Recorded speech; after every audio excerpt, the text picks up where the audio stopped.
Today's topic is gonna be on how to block specific ad on Facebook. As an example, if I wanna block this just money ad on Facebook, click on these three dots, click on why I'm seeing this. Facebook saying advertiser target the audience of age group between 25 to 45. Scroll down slightly.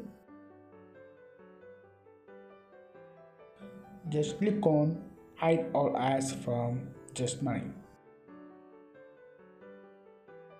Come back and check. Now you will see a message that you don't see ads from just money.